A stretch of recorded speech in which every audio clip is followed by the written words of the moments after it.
The hum of the engines was a constant soothing background noise as the Starlight Voyager drifted through the vast emptiness of space.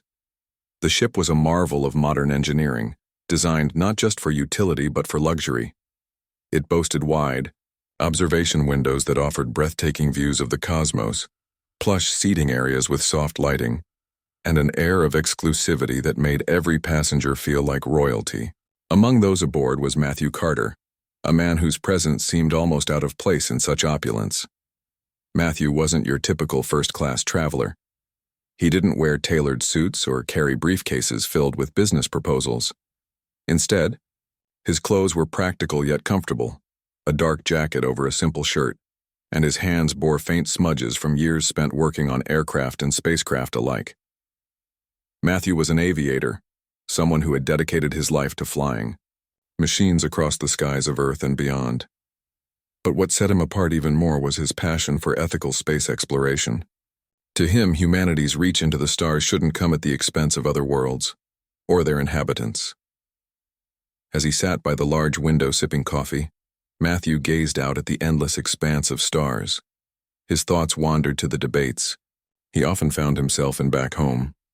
People called him the liberal aviator because of how vocal he was about protecting alien ecosystems. Some admired his ideals while others dismissed him as naive. Still, Matthew didn't care much for labels. What mattered to him was doing what he believed was right. But today, his mind wasn't entirely on philosophical musings. Something, or rather someone, had caught his attention. Across the aisle, two figures sat deep in conversation. One was Leavitt, a name Matthew recognized all too well. Leavitt was a high-ranking executive at one of the largest corporations involved in off-world mining. His face was sharp, his eyes cold, and his demeanor commanding. Everything about him screamed authority. Beside him sat Crockett, a woman whose reputation preceded her. She was a scientist, brilliant and enigmatic, known for her work on terraforming projects that pushed the boundaries of human knowledge. Her features were softer than Leavitt's, but there was something guarded in her expression, as if she carried secrets too heavy to share. Matthew couldn't help but overhear fragments of their discussion. Words like Project Horizon, resource allocation, and genetic adaptation floated toward him. They weren't speaking loudly, but the quiet murmur of their voices carried easily in the otherwise serene cabin. Whatever they were talking about sounded important, and possibly dangerous. Matthew shifted slightly in his seat, pretending to read a datapad while keeping one ear tuned to their conversation. At one point, Leavitt leaned closer to Crockett, lowering his voice further. "We can't afford delays," he said firmly. "If we wait any longer, someone else will beat us to it." Crockett nodded slowly, though her gaze flickered toward the window, avoiding direct eye contact. "I understand the urgency," she replied, her tone measured. "But rushing this could have consequences we're not prepared for." Leavitt waved a hand dismissively. "Consequences are manageable. Progress demands sacrifice." That last sentence hit Matthew like a punch to the gut. Sacrifice? Who sacrifice, and for what purpose? His grip tightened around his coffee cup, and before he realized it, he was standing up. Without fully thinking through the implications, he approached their table, driven by a mix of curiosity and righteous indignation. "Excuse me," Matthew said, forcing a polite smile. Both Leavitt and Crockett looked up, surprised by the interruption. "I couldn't help but overhear part of your conversation. I'm Matthew Carter." Leavitt raised an eyebrow, clearly unimpressed. "And?" "Well," Matthew continued, undeterred, "you mentioned progress and sacrifices. As someone deeply invested in sustainable space exploration, I'd love to hear more about what you mean." For a moment, no one spoke. Leavitt studied Matthew with thinly veiled annoyance, while Crockett tilted her head slightly, regarding him with cautious interest. Finally, Leavitt broke the silence. "Sustainable exploration?" he repeated, his tone dripping with sarcasm. "That's cute. Tell me, Mr. Carter, do you think we got where we are today by worrying about sustainability?" Matthew bristled at the insult but kept his composure. "Actually, yes," he countered. History shows us that reckless exploitation leads to disaster. Look at Earth. It's still recovering from centuries of environmental neglect. Are we really going to repeat those mistakes out here? Leavitt chuckled dryly. Idealism doesn't put food on the table or fuel in our ships. Progress requires bold action, not hand-wringing. Before Matthew could respond, Crockett interjected. Perhaps there's room for both perspectives, she suggested diplomatically. Bold action tempered by careful consideration might yield better results. Her words seemed to irritate Leavitt, who shot her a sharp glance. Careful consideration gets us nowhere, he snapped. Turning back to Matthew, he added, You should stick to flying planes, Mr. Carter. Leave the big decisions to those who understand the stakes. With that, Leavitt stood up abruptly and walked away, leaving Crockett sitting alone at the table. Matthew watched him go, feeling a mixture of frustration and determination bubbling inside him. When he turned back to Crockett, she gave him a small, almost apologetic smile. Ignore him, she said softly. He doesn't like being challenged. Matthew hesitated for a moment before taking the seat Leavitt had vacated. I noticed, he replied wryly. Still, I meant what I said. Sacrifices shouldn't come at the cost of ethics. Crockett nodded thoughtfully. Ethics are important, she agreed. But so is survival. Sometimes finding the balance isn't easy. Their conversation lingered in Matthew's mind long after they parted ways. There was something about Crockett that intrigued him. Perhaps it was the way she spoke so carefully, choosing her words with precision. Or maybe it was the faint glimmer of uncertainty in her eyes when she talked about Project Horizon. Whatever it was, Matthew couldn't shake the feeling that there was more to her story than she let on. Later that evening, as the ship sailed silently through the void, Matthew found himself reflecting on the encounter. Leavitt's arrogance troubled him, but it was Crockett's cryptic comments that gnawed at his thoughts. What exactly was Project Horizon, and why did it seem to weigh so heavily on everyone involved? Little did Matthew know. These questions would soon lead him down a path far more perilous than he could have imagined. For now, though, he simply stared out at the stars, wondering if humanity's future among them would shine brightly or burn out in flames. The cargo bay was eerily quiet, save for the faint hum of the ship's systems and the sound of their ragged breathing. Matthew, Sarah, and Crockett crouched behind a stack of crates, their hearts pounding as they listened for any sign of movement. Leavitt, or what was left of him, was out there somewhere, his enhanced strength and speed making him an unpredictable and deadly threat. Every second that passed felt like an eternity. We need a plan, Matthew whispered urgently, glancing at the others. We can't just sit here waiting for him to find us. Crockett nodded, her expression grim but determined. He's stronger and faster than before, but he's not invincible. We need to exploit his weaknesses if he has any left. Sarah frowned, clutching her arms tightly. But how? He's not human anymore. What even works against something like that? Before Crockett could answer, a loud crash echoed through the cargo bay. One of the crates near the entrance shattered into pieces as Leavitt burst through, his eyes glowing with an unnatural intensity. His movements were fluid and calculated, almost predatory, as he scanned the room for his prey. Run! Crockett shouted, grabbing Matthew and Sarah by the wrists. They bolted in the opposite direction, weaving between stacks of crates and dodging debris as Leavitt gave chase. His laughter rang out behind them, cold and mocking. You can't escape me, he bellowed. I am the future. Matthew's mind raced as they sprinted toward the far end of the bay. There had to be a way to stop him, a way to end this nightmare once and for all. As they reached a control panel mounted on the wall, Crockett skidded to a halt, pulling out a small device from her pocket. What are you doing? Matthew asked, glancing nervously over his shoulder. Leavitt was closing in fast, his distorted form moving with terrifying speed. This ship has self-destruct protocols, she explained quickly, typing commands into the panel. If we trigger it, we can destroy every trace of Project Horizon, including whatever's left of him. But won't that kill us too? Sarah asked, panic creeping into her voice. Crockett shook her head. There's an emergency shuttle, docked nearby. If we time it right, we can make it out before the explosion. Matthew hesitated, torn between fear and determination. Do it, he said finally. We don't have a choice. Crockett nodded and entered the final sequence. A red warning light began flashing overhead, accompanied by an automated voice announcing, "Self-destruct activated. Evacuate immediately."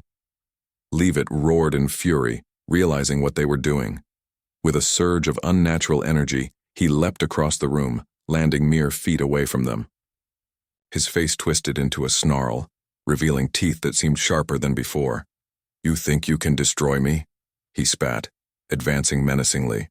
"I am beyond your understanding." Matthew stepped forward, trying to buy time. "You're wrong, Leavitt. You're not evolution, you're a monster. And monsters get put down." Leavitt lunged at him, but Crockett tackled him from the side, catching him off guard. The two grappled fiercely, their struggle sending sparks flying as they collided with nearby equipment. Matthew seized the opportunity to grab Sarah's hand and pull her toward the exit. "Go," he urged, motioning toward the shuttle bay. "I'll hold him off." "No," Sarah protested, tears streaming down her face. "We stick together." Before they could argue further, Leavitt threw Crockett aside like a rag doll, sending her crashing into a stack of crates. She slumped to the floor, unconscious. Matthew's stomach churned with dread as Leavitt turned his attention back to them, his glowing eyes locking onto theirs. "You've made your last mistake," he growled, charging toward them with terrifying speed. Acting on instinct, Matthew grabbed a metal pipe lying nearby and swung it with all his might. It connected with Leavitt's head, stunning him momentarily. Seizing the moment, Matthew and Sarah dragged Crockett's limp body toward the shuttle bay, their muscles burning with exertion. Behind them, Leavitt recovered quickly, letting out an ear-splitting roar. "You can't win!" he screamed, giving chase once more. They reached the shuttle bay just as the countdown entered its final minute. The emergency shuttle was small but functional, designed for quick evacuations. Matthew helped Sarah drag Crockett inside before scrambling aboard himself. His hands trembled as he powered up the engines, the hum of the shuttle's systems filling the cramped space. Come on, he muttered under his breath, his eyes glued to the controls. With seconds to spare, the shuttle detached from the recovery vessel and shot forward, leaving the doomed ship behind. Through the viewport, they watched as the vessel erupted in a massive explosion, the shock wave rippling outward like a cosmic wave. The blinding light illuminated the darkness of space, consuming everything in its path. For a moment, no one spoke. The silence was deafening, broken only by the faint hum of the shuttle's engines. Matthew slumped back in his seat, his body trembling with exhaustion and relief. Beside him, Sarah clutched Crockett's hand, checking her pulse. "She's alive," Sarah announced, her voice shaky but hopeful. "Just unconscious." Matthew let out a shaky breath, running a hand through his disheveled hair. "We did it," he murmured. "We stopped him." But even as he said the words, a sense of unease lingered. Had they truly ended the threat, or merely delayed it? The technology behind Project Horizon still existed, scattered across research, facilities, and hidden databases. Someone else would inevitably pick up where Leavitt left off. Hours later, Crockett regained consciousness, groggily sitting up in her seat. Her gaze swept over Matthew and Sarah, who were both watching her intently. "What happened?" she asked, wincing as she touched a bruise on her temple. "We escaped," Matthew replied simply. "The ship's gone. So is Leavitt." Crockett nodded slowly, her expression unreadable. "Good," she said softly. "It's over." But Matthew wasn't so sure. "Is it, though? The files you gave us, they weren't complete. How do we know there aren't other projects like this out there? Other people willing to cross the same lines?" Crockett sighed deeply, her shoulders sagging. "You're right, this isn't the end, it's just the beginning. Humanity will keep pushing boundaries, keep playing with forces it doesn't fully understand. All we can do is try to keep them in check." Sarah frowned, looking out the viewport at the endless expanse of stars. And what about us? What happens now? Matthew met her gaze, then looked at Crockett. We keep fighting, he said firmly. We expose the truth, protect what's left of these ecosystems, and make sure no one else gets hurt because of greed. Crockett managed a faint smile, her eyes reflecting a mix of sadness and resolve. Then I guess we're in this together. As the shuttle drifted silently through space, heading toward the nearest safe harbor. Matthew couldn't shake the feeling that their journey was far from over. The universe was vast and full of mysteries, but it was also fragile, and humanity's role within it remained uncertain. The escape pod jolted violently as it detached from the Starlight Voyager, sending Matthew, Sarah, and Crockett tumbling against the cramped interior walls. The small vessel was designed for emergencies, with just enough space for 3 people to sit shoulder to shoulder. Its metallic surfaces were cold and uninviting, reflecting the dim glow of warning lights that pulsed rhythmically overhead. Outside, the vast emptiness of space stretched endlessly, dotted only by distant stars and the rapidly shrinking silhouette of the ship they had left behind. For a moment, no one spoke. Matthew stared out the tiny viewport, his mind racing as he tried to process what had just happened. They had stopped Project Horizon, or so they thought, but now the ship was destabilizing, its core threatening to tear itself apart. He glanced at Crockett, who sat rigidly in her seat, her eyes fixed on a handheld diagnostic screen she had brought along. Her expression was unreadable, but her trembling hands betrayed her anxiety. What happens next? Sarah asked finally, breaking the tense silence. Her voice was steady, though her knuckles were white from gripping the edge of her seat. Crockett hesitated before answering. The core destabilization will likely cause a chain reaction, she explained quietly. If it reaches critical mass, the explosion could destroy the entire ship and anything nearby. Matthew frowned. So we're safe here? For now, Crockett replied. But this pod isn't equipped for long-term survival. We need to signal for help or find another way out. As if on cue, the pod's communication panel crackled to life. A distorted voice broke through the static. Escape pod Delta 7, identify yourselves. Matthew leaned forward, pressing the transmit button. This is Matthew Carter. We're survivors from the Starlight Voyager. The ship's core is destabilizing. Request immediate assistance. There was a pause, followed by more crackling. Then the voice returned, clearer this time. Understood, Delta 7, stand by for retrieval. Estimated time to intercept, 30 minutes. Matthew let out a shaky breath, relief washing over him. But before anyone could celebrate, Crockett interrupted. We don't have 30 minutes, she said sharply. The core won't hold that long. If we stay within range, the shockwave will destroy us too. Sarah turned to her, alarmed. Then what do we do? Crockett's gaze flickered between them, her jaw tightening. We have to move farther away, fast. She reached for the controls, adjusting the pod's trajectory. The small craft shuddered as its thrusters ignited, propelling it away from the doomed ship. Behind them, the Starlight Voyager grew smaller and smaller until it was little more than a speck against the blackness of space. For several agonizing minutes, they waited in silence, watching as the ship drifted further into the distance. And then it happened. A blinding flash of light erupted, illuminating the darkness like a miniature sun. The explosion sent shockwaves rippling outward, shaking the escape pod violently despite their distance. When the light faded, all that remained of the Starlight Voyager was a cloud of debris spreading slowly across the void. Matthew slumped back, in his seat, overwhelmed by exhaustion and disbelief. They had survived, but at what cost? Leavitt was gone, along with any chance of holding him accountable for his actions, or so they thought. Hours later, the rescue team arrived, hauling the escape pod aboard a larger recovery vessel. The crew greeted them warmly, offering blankets and medical checks. Despite their gratitude, Matthew couldn't shake the feeling that something was still wrong. Crockett seemed unusually quiet, avoiding eye contact and retreating to a corner whenever possible. Sarah noticed it too, but neither of them pressed her for answers. Once they were settled in the recovery vessel's briefing room, a senior officer entered to debrief them.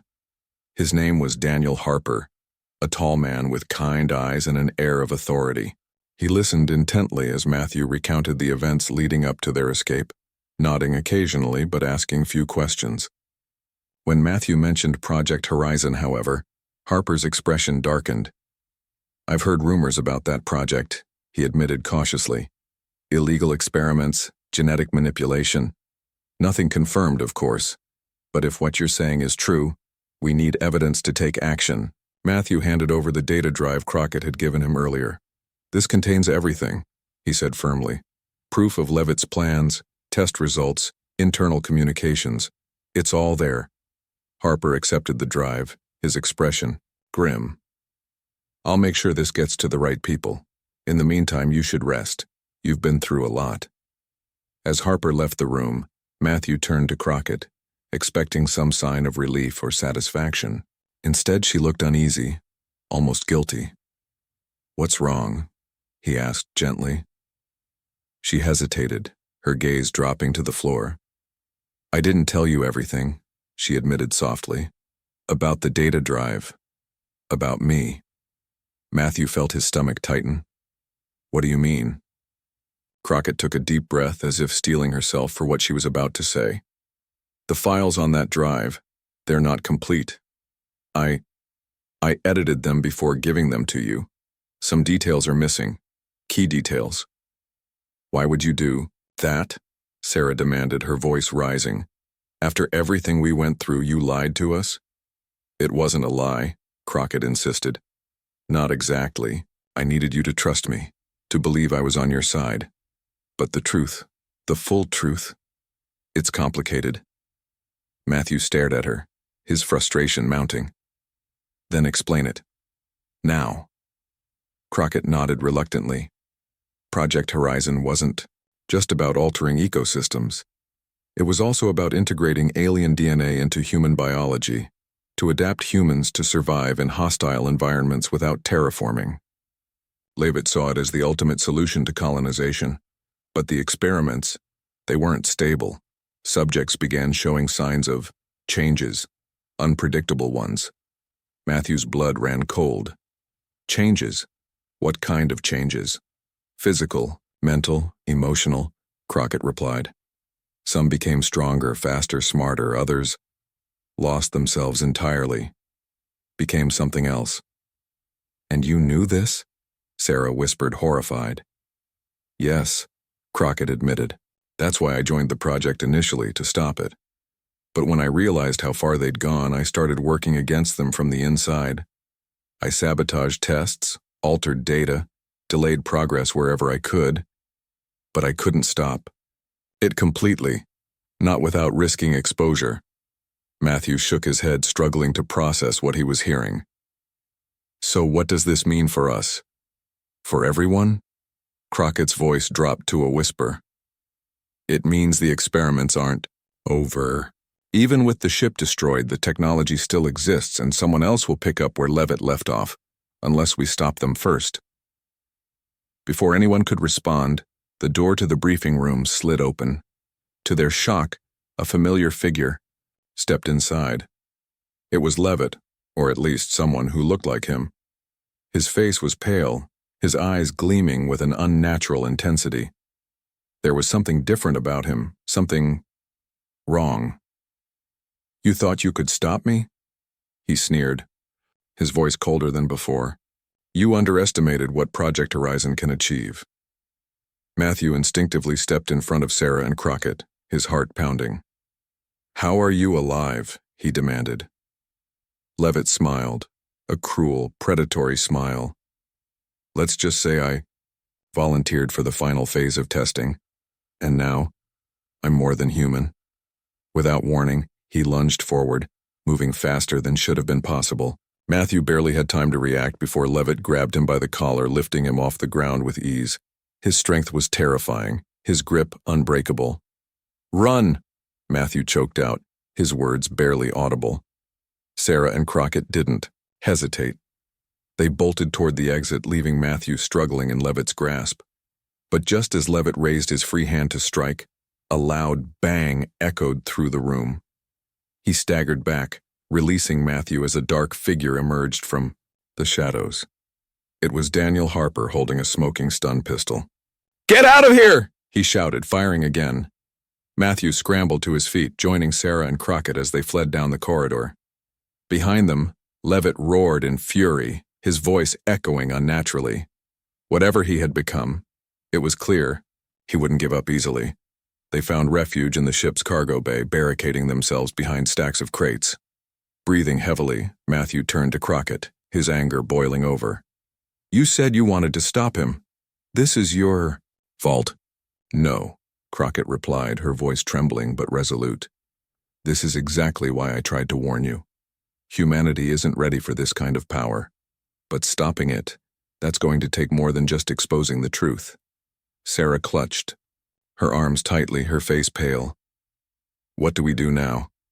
How do we fight something like that?" Crockett met their gazes, her resolve hardening. "We finish what we started. We destroy every trace of Project Horizon, no matter the cost." The next morning, Matthew woke up with a heavy feeling in his chest. The events of the previous night replayed in his mind like a broken recording. He couldn't stop thinking about the files they had uncovered, or about Crockett's mysterious appearance at the terminal. What was she doing there? Was she helping Leavitt cover his tracks, or was she trying to expose him? Her actions didn't make sense, and that uncertainty gnawed at Matthew. He decided to confront her directly. If anyone held the key to unraveling the mystery of Project Horizon, it was Crockett.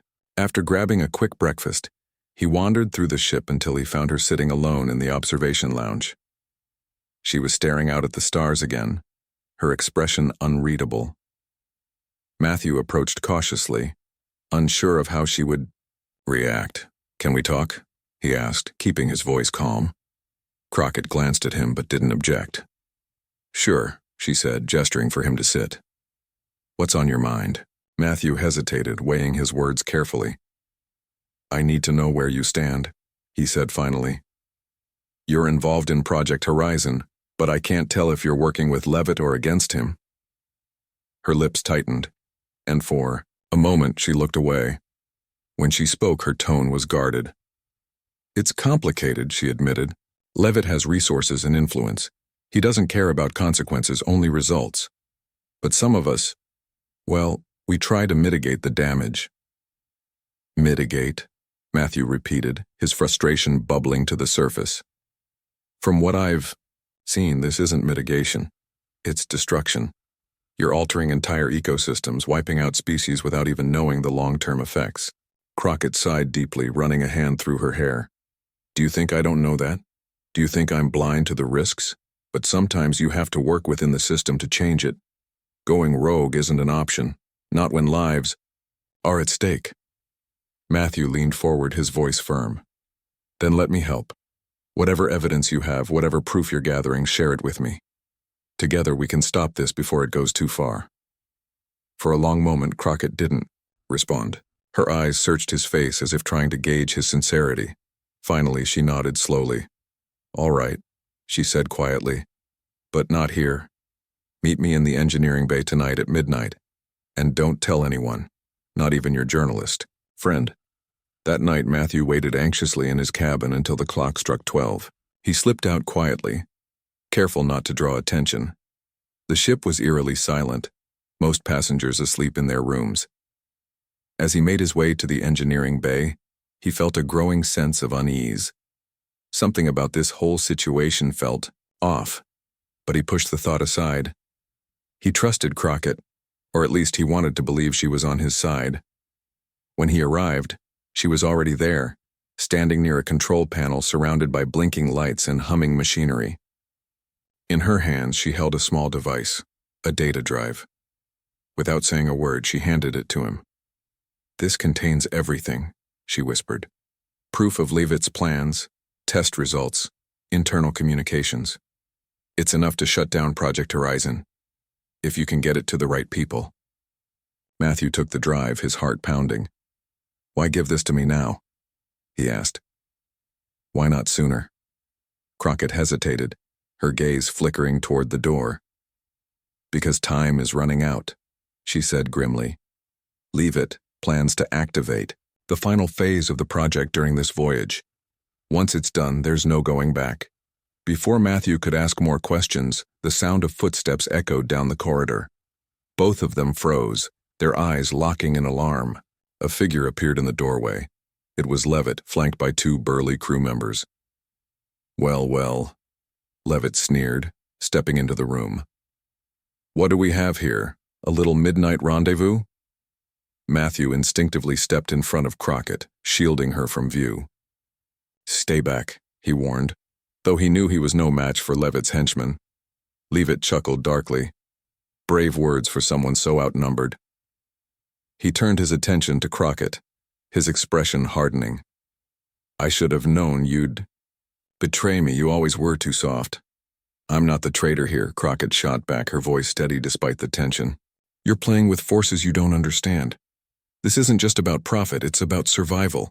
Yours, mine, everyone's." Leavitt waved a dismissive hand. "Survival is overrated. Progress demands risk." He gestured to his men and "Take them to the brig. We'll deal with them later." As the crew members advanced, Crockett suddenly moved.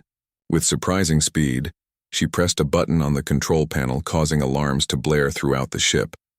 Lights flashed, and the hum of the engines grew louder as the ship shuddered violently. "What did you do?" Leavitt demanded, his composure slipping for the first time. "I activated the failsafe," Crockett replied, backing away. "If you want to stop it, you'll need my codes, and I'm not giving them to you." Chaos erupted as the ship rocked again, throwing everyone off balance. Matthew seized the opportunity to grab Crockett's arm and pull her toward the exit.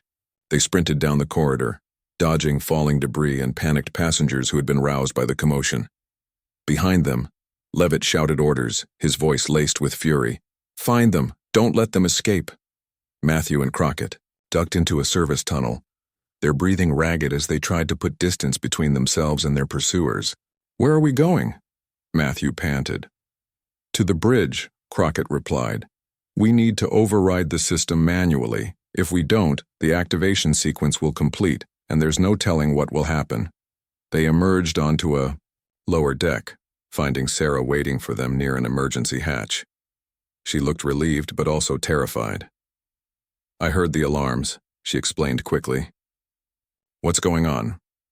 "No time to explain," Matthew said. "We need to get to the bridge. Can you help?" Sarah nodded. "Follow me."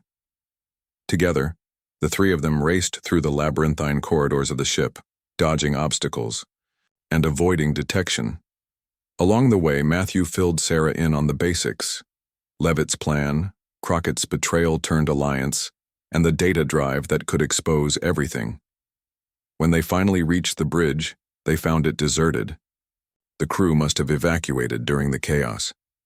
Crockett immediately went to work at the main console, her fingers flying over the controls. "The activation sequence is locked in," she muttered. "I can slow it down, but I can't stop it completely." "Then what do we do?" Matthew asked urgently. Crockett glanced at him, her expression grim. "We sabotage the core. It's the only way to prevent the project from moving forward. Sabotaging the core meant putting the entire ship at risk. If something went wrong, they could all die." But Matthew knew they had no choice. "Tell us what to do," he said firmly. Crockett issued rapid instructions, dividing tasks among them. While she worked on disabling critical systems, Matthew and Sarah retrieved tools from a nearby storage locker and began dismantling panels to access the ship's power grid.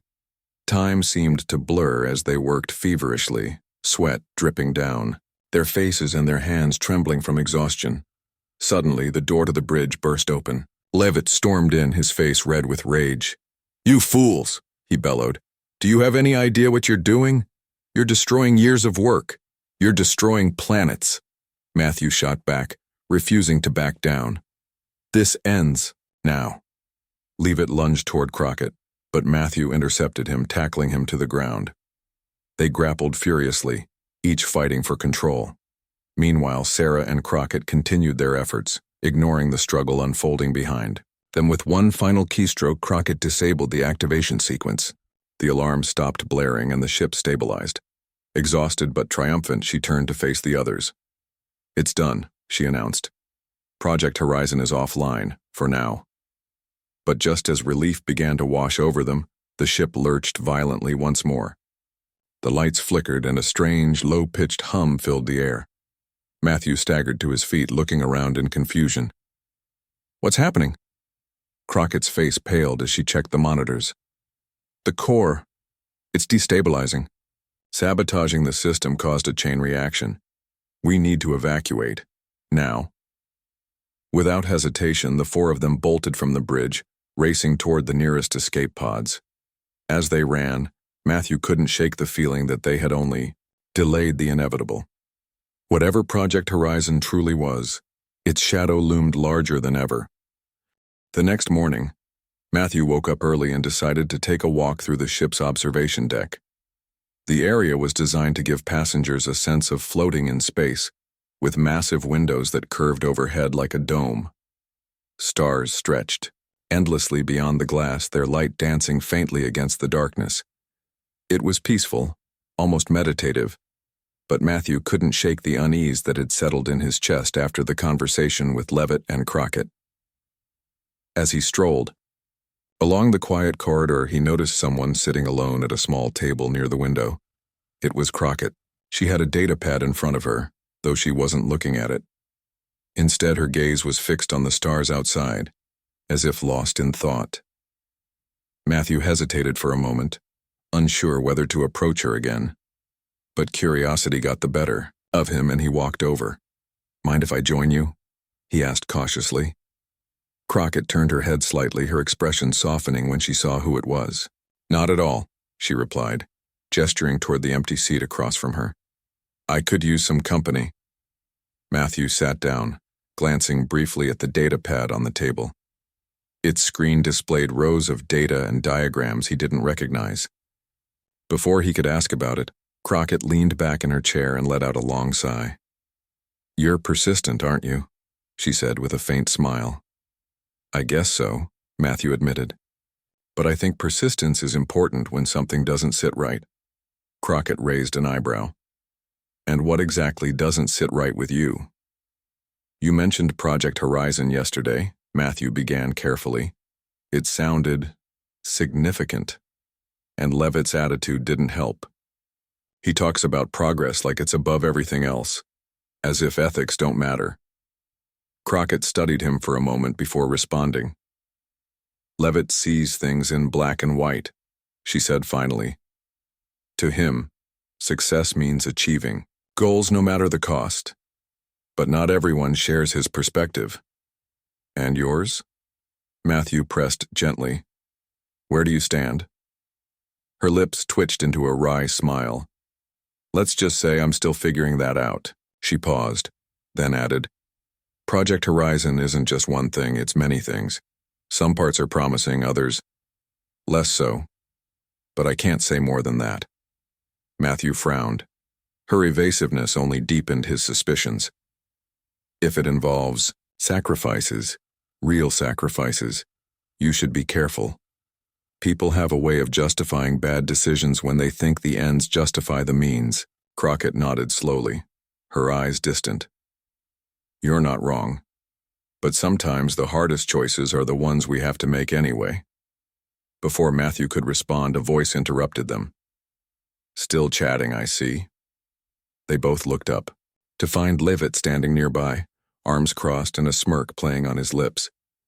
His presence was imposing, even without saying much. "I hope you're not wasting Dr. Crockett's time with your idealistic nonsense," he said, his tone laced with mockery. Matthew felt his jaw tighten but kept his cool. "Just having a conversation," he replied evenly. "Something you might want to try instead of shutting people down." Leavitt chuckled dryly. "Oh, I'll shut you down if it means keeping this project on track. You'd do well to remember that." With that, he strode off, leaving behind an uncomfortable silence. Matthew glanced at Crockett, who looked away quickly, avoiding his gaze. Something about her reaction made him uneasy. Was she afraid of Leavitt? Or was there something else going on? Later that day, during lunch in the ship's elegant dining hall, Matthew found himself seated near Sarah Bennett, a journalist he'd noticed earlier. She was younger than him, with sharp features and an air of quiet determination. When she noticed him looking her way, she gave him a polite nod. "Enjoying the trip?" she asked casually. Matthew shrugged. "It's been eventful." Sarah smiled knowingly.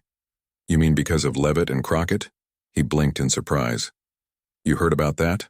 "It's hard not to," she admitted. "People talk, especially when someone challenges Leavitt.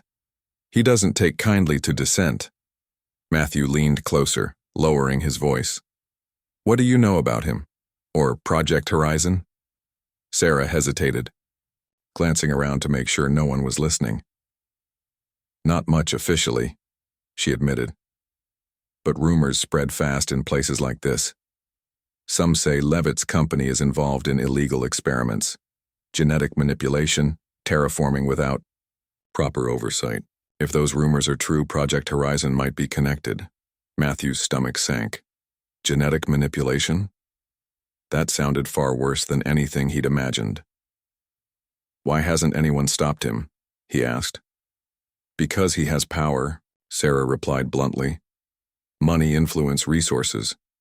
Most people don't dare cross him, but—" She trailed off, her eyes narrowing thoughtfully. "If someone wanted to expose him, they'd need proof. Solid evidence." Matthew mulled over her words as they finished their meal. By the time dessert arrived, he had made up his mind. Whatever Project Horizon was, it needed to be investigated further. And if Sarah was willing to help, maybe they could uncover the truth together. That evening, Matthew and Sarah met in a secluded corner of the ship's library. The room was dimly lit, with shelves lined with books and holographic displays showing historical records. They huddled over a small table, whispering quietly. "So how do we get proof?" Matthew asked. Sarah pulled out a slim device from her pocket, a portable scanner capable of accessing restricted databases. "We'll need access to classified files," she explained. "This should do the trick, but we'll have to be careful. If we're caught, it won't end well." Matthew nodded grimly. "Let's do it." They waited until most of the passengers had retired for the night before sneaking off to a nearby space station where the Starlight Voyager had docked temporarily for refueling. The station was mostly deserted, its corridors echoing with the hum of machinery. Using Sarah's scanner, they accessed a terminal hidden in a maintenance bay. The information they uncovered was staggering. Project Horizon wasn't just about terraforming or resource extraction. It involved altering alien ecosystems at a genetic level to make them habitable for humans. Entire species could be wiped out in the process, replaced by organisms tailored to human needs. Worse still, the project was already underway, with preliminary tests being conducted in secret. "This is insane," Matthew whispered, his hands trembling as he scrolled through the files. "They're playing God." Sarah's face was pale. "And they're doing it without anyone knowing. This could destroy entire planets." Before they could download all the data, footsteps echoed in the hallway outside. Panicking, they quickly hid behind a stack of crates as a figure entered the room. To their shock, it was Crockett. She moved silently to the terminal, her fingers flying over the controls. For a moment, Matthew wondered if she had discovered their intrusion. But then, he realized she wasn't erasing evidence, she was adding to it. She was uploading new files, documents that seemed to contradict the ones they'd just read. When Crockett finally left, Matthew and Sarah exchanged confused glances. What was she doing? And whose side was she really on? Back aboard the ship, Matthew struggled to make sense of what they'd learned.